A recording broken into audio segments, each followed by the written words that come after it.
Yo, on this day of recording, the DOJ just released like 3 million extra pages to the Epstein files, which is pretty cool. Which is kind of the topic of today's video, which is like a furry version of Epstein's Island, which isn't something I'm a fan of, but like, let me just explain everything. So like, as you may learn or know, there is such thing as like cloning and gene splicing. You see that today that they're able to clone animals, or they're able to get like chicken cells from an egg and somehow replicate it and make like thousands of chickens out of that one egg. You know what I'm saying? I'll put the study down below. And you see that even today there is possible gene edifying for babies. Edifying for babies. That like while the baby's in the womb or something, doctors are able to like mess with it and make it something it's not. Like they could change its eye color or remove any diseases it could be born with, which is extremely cool. But then there's the implication, which is like there's perverts all over the world. Like most billionaires and maybe a lot trillionaires, millionaires. I don't know if like really millionaires in that sense, but it could be, are like perverts, right? They'll do anything. They're typically into really gross, disgusting stuff, right? And at one point, do you say we get animals, which is stick with me. Like what if these creeps, right, grab animals, somehow do some gene splicing thing, and make like humanoid animals, right? Which is something I think is gonna happen in the future. I think one day the entire world will stop eating meat because advancements of animals and shit will get better, and we'll be able to give animals like voice thingies. You know what I'm saying? And animals be able to talk. So I think maybe in 200 years or so, maybe less, we'll be coexisting with animals on like a human type of level, not just animal pet human master level. You know what I'm saying? And back to my original point. Sorry. What stops these creeps from like gene splicing animals to make them look human, right? So because basically, yeah, it's still bestiality, but is it still as bad as pedophilia? You know what I'm saying? Because Epstein Island was full of like basically children, like 16 and under, usually, I guess, right? And the thing with androids and robots too, you see a lot of advancements within STEM, which is absolutely amazing. But obviously, with every advancement, it only shows that with every advancement, there's a reason for it, which is of course, but those reasons are typically two things: war or sex, or something like Facebook, social media started off because college students wanted to rape college girls. You know what I'm saying? Reason why we have all these weapons, the reasons why we have all these rockets, all these guns, because we want to hurt someone else. We want to protect ourselves, or even want to go out there and make ourselves the threat, right? And with these STEM, robotics and shit, people making androids, people making human-like robots. At one point, do you replicate a code enough or amplify it to the point where it's basically human, but not organic? Kind of like in Star Wars, where the droids in Star Wars are, yes, robots, but they are sentient. Same way the clones are in Star Wars, the Clone Wars. Yes, every clone is a clone, but it's still a sentient being. It just so happens that the B1, B2s, and all the other droids just so happen to be non-organic, right? So if all these creeps got these like androids and shit and hyper-realistic robots that are basically human and act human, and they like, have sex with them, like, at one point is it like, okay, this is kind of wrong? You know what I'm saying? Like, at one point, do these people like when they make like a 5'5" or 5 foot like robot that looks really young, right? And its programming is very human. It acts like a human, speaks like a human, or even speaks like a human child, but it's not a literal child, right? At one point, where is it like that has to be illegal, even though a living being isn't being hurt?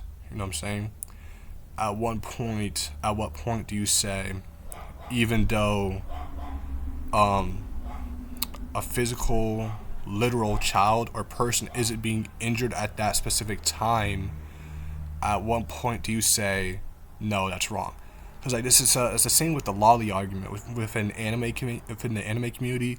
there are these like shodas and lollies, which is basically like anime versions of little boys and little girls, but that typically is sexualized. And a lot of these arguments you see lolicons or fans of lollies make is that, oh, this girl is just a picture, she's not real, which is true. Yes, these drawings of these children are not real, but the implication of that, you are being sexually satisfied by the idea of these children was what the problem is, right? But it's not technically illegal in a good amount of places, right? Because it's not like literal children, you know what I'm saying? Even if the character could be a child, but it's not, but it's just, I guess, ink and shit, right? So at one point, again, my other point of reiterating my other point of, at what point can the government step in and be like, we have to monitor this shit? Because obviously, I think the government knew about the Epstein Island shit. Like, you tell me the government, the U.S. government knew everything else, but this one billionaire and all these 10 other, like, not even just said, like, a lot more, all these millionaires and millionaires called this one island, and no one from the government really knew. You know what I'm saying? And, you know, while making this video, I realized my animal point with the whole Furry island shit kind of fell flat, but, you know, I want to revisit that one more time. But I believe because I could see that happening. At one point, you grab a monkey, right? A monkey's like embryo or whatever, right? Splice it up enough, and it's like, what do you call it? Like, looks exactly human, but it's like still 98% monkey. You know what I'm saying? Or even with, you know, get your head out the gutters with sexual stuff. Even if there is such thing as modifying current day animals enough, it is definitely possible for those animals to be used in war. You see animals used in war since the beginning of time. Horses, dogs, elephants, all things made of war. If you start making the humanoid, like, animals, they're not just gonna be like buddy. The government is just gonna use them as new biological weapons. But, you know, that's more speculation on my end, you know what I'm saying? But hey, let me see anything else. Nah, I think that's it. No, one more thing with the whole gene splicing of the current day human babies thing, which I mentioned like a little small part a little bit.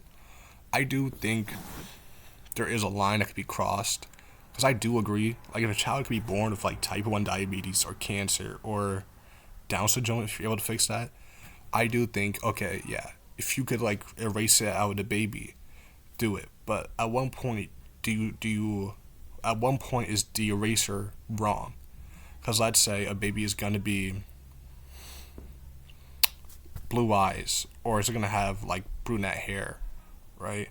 At one point where it's like, okay, you're being really nitpicky, you want me to change this baby's hair from brunette to biologically change it? Because obviously you could just change your baby's hair, you could just dye it.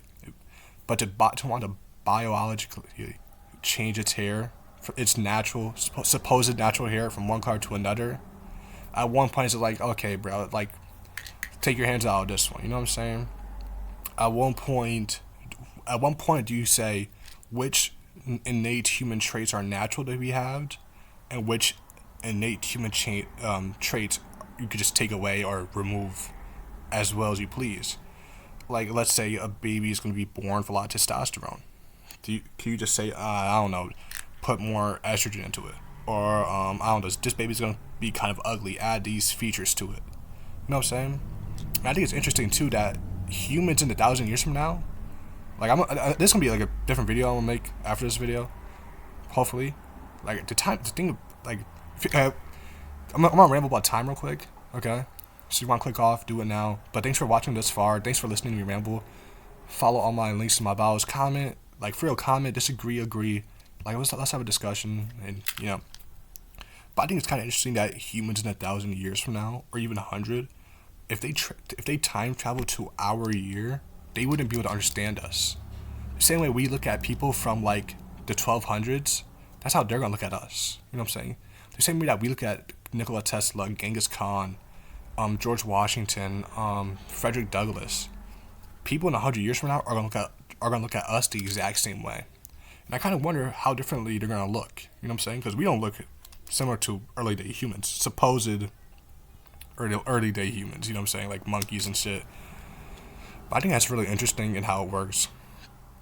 I think if I could give a title to Gen Z, I would have to give it the title of like a failed promise. Well, right now, as Gen Z still has time. I think a lot of hope for Gen Z was high when it began, but steadily came down low as wars started, as things got more expensive. Because, like whoever the powers that be are, like whoever like controls the world, did an amazing job, like fucking up Gen Z for good. Because Gen Z was supposed to be the generation that fixed everything, or even start the process of fixing everything. Like Gen Z was supposed to be the most like progressive and like, how am I supposed to say this, like respected, I guess, generation. Like we had such high hopes that, oh yeah, after all these years of like racism, sexism, and all this shit, you know, we understood it and now we're gonna change it. But after seeing all this shit happen, it just like we just made it better, bro. We just made all the racism, sexism, and just turned it up to like 11, bro. It's kind of impressive. But hey, that's it for my ramblings. Again, like, bro, if you for real watch the entire thing, like all 11 minutes, bro, I love you. For real, thank you. Like, subscribe, hit that notification bell.